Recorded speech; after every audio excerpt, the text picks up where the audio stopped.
First question, Kelly Eco. Hey, Coach, it's been 18 games. It's now officially a quarter of the way through the season. How would you assess the job you've done with the group now, including the work that you guys still have to do going forward? We're moving in the right direction for sure. I mean, the way we started 4-9 and all the stuff that was going on, just hanging in there. But now it seems like we're pulling together on the defensive end especially, and creating good offense off defense and moving the ball and kind of doing the things that I kind of envisioned us doing as a group. But it takes time for that to happen. And, we're starting to really come together. It seems like every game there's something new. Like tonight was the ball movement. The last couple of games was the defense and the defensive rotations and playing through adversity against great players. So, we're moving in the right direction, and a quarter of the way through to be 500 based on where we started with a 4-9 record, have five wins in a row means we're, doing things the right way. Adam Spolin. Stephen, along those lines, it's obviously 2 weeks of what is a very long season, but how rewarding has this been for you to see this group basically get put together on the fly and seemingly buy into what you're trying to do? Yeah, I'm very appreciative of that because that doesn't have to be the case. There's a lot that goes into that, and most of all, it's the character of the guys in the locker room. If we didn't have great guys in the locker room, they wouldn't buy in, and we wouldn't be moving in the direction that we're moving. But with high character guys, play hard guys, and guys who are selfless, then a coach has the ability to coach and help and put guys in the right spots. So it really is a testament to the group and the character of the group. Zach Allen. Hey, Coach, earlier we talked about Steven Adams rebounding yesterday, but so how do you like the job that y'all done today? He only had 2 rebounds today, Coach. Wow. Yeah, I love it. I love it. We talked about it before the game, and I wish I had mentioned that to the team just now because that was one of the things that we really, really honed in this morning, on this morning as shoot around and then on the board pregame. That was like one of the main things to not allow him to hurt us on the boards and have a team effort on the boards and not just leave it up to our 5 men to go rebound the basketball. And we did a good job. Jae'Sean had 9 rebounds and Vic had 6 and Daniel had 4.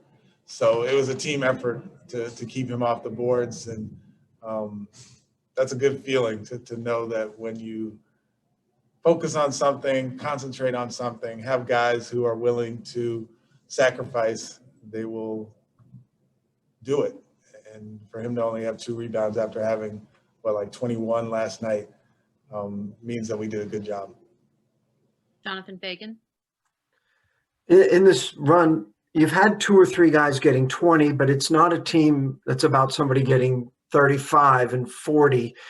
Does that almost help the spirit in that you're going to have 4 or 5 guys in double figures and contributing in a variety of ways? Because you need to, but that's just sort of how this team is built.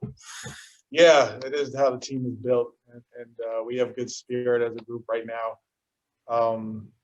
And the ball is moving.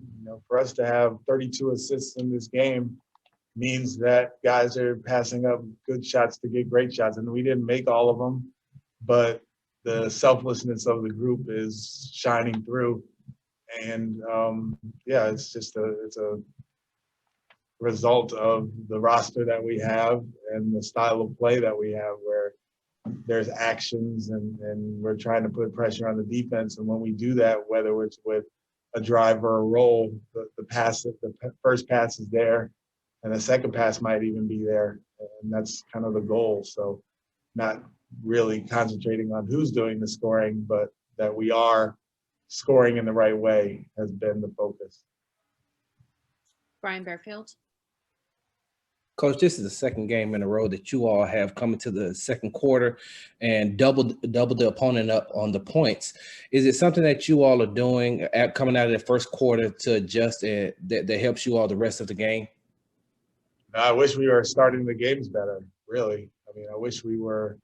The last couple of games have been deficits going in. So the grittiness of our group and the dealing with adversity, we play better in the second quarter. I wish that weren't the case. I wish we'd start the games better, but it is what it is. At least we're fighting back. And that's one of the things about this group that I really love is their competitiveness. And that was one of the things that I noticed right from the start when we were having training camp, when we were playing like a lot of one-on-one, and a lot of the drills that we were doing were competitive drills, and you could see that we had a competitive group. So I attribute that to getting down and then being competitive and fighting your way back. So hopefully at some point we won't have to get down so much early in the games, but if we're going to fight back, I'll take it.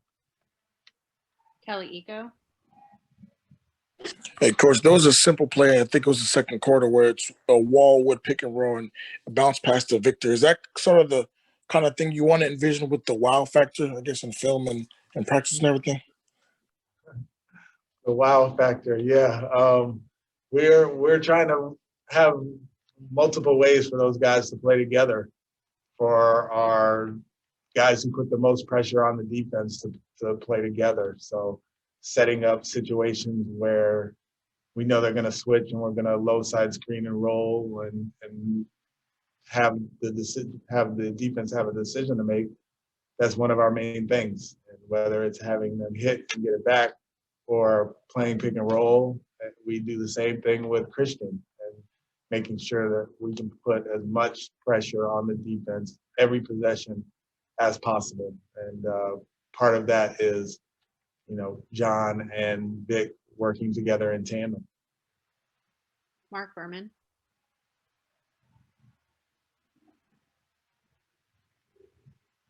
Mark, Oh, hey, Stephen, they were 29% from three, 12 of 41. How much was that what you guys were doing versus them just missing? Probably a little bit of both.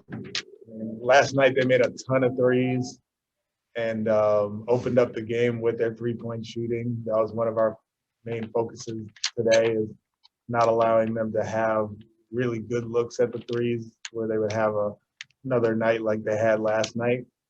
We are being a little bit more aggressive on pick and rolls, so we're rotating a little bit and allowing some threes, but our protection behind the pick and roll coverage has been good to where we're sprinting the closeouts and contesting shots. And that's one of our main tenets as a group: contest shots and rebound the ball. We did both tonight. Adam Spolin, Stephen, you before the game, you talked about wanting to use Christian out of the corner a little bit, and you did that to start the third quarter, and he got a couple of open looks by doing that. What are kind of the trade-offs in putting him out there? And do you feel like you're just scratching the surface with what you can do with him? Yeah, I mean, he's versatile. He can do a lot, and we have to make sure that we're putting him in positions where he can be successful. And the game has changed so much. It used to be where there would be dunker opportunities and post-up opportunities and elbow catch opportunities. And right now for him, it's pick and rolls and then spotting up and playing against closeouts and using the space on the floor to gain an advantage. Tonight we did do a few things where he was in the corner, mostly after timeout, because it's harder in the flow to kind of get him down there as a rebounder or the person to take the ball out or whatever. We try to get our wings running wide and running hard to the corners. So after timeouts, it's a little bit easier to get him down there. And it's a hard decision for his defender to make as we are driving into the paint or moving the ball. So we'll see more of that for sure. we'll take two more. Andrew Chang, Hey, Coach, this isn't a basketball question. You've been in Houston for a little bit of time now. The city has a pretty big Chinese and Vietnamese population. Have you had a chance to try any of the local Chinese or Vietnamese foods since you've been in Houston? No, I haven't. I haven't really had a chance to do much, but go to the arena, and then I was staying at the Post Oak Hotel for 3 months. So I finally am out of the Post Oak. So now that we have a house and everything, hopefully I'll be able to take advantage of the cuisine. But with COVID and the NBA rules, it's really hard to get out and enjoy Houston the way that I want to. But at some point I will, and I'm looking forward to it. And last question, Brian Bearfield. Coach, do you have an update on David Nwaba, or is it too early? Yeah, it's too early. I'm not sure. I didn't even really see the play. So hopefully he'll be okay, because what he does on the floor is really just amazing. Like, his drives are so forceful and intentional, and his defense, I mean, he is really, really a quality individual defender. Like, I could put him on someone and he is going to try and hawk the ball and be quick and beat people to the spot, be physical and be strong. So yeah, I hope it's not bad, because we need him. Thank you, Coach. Thank you.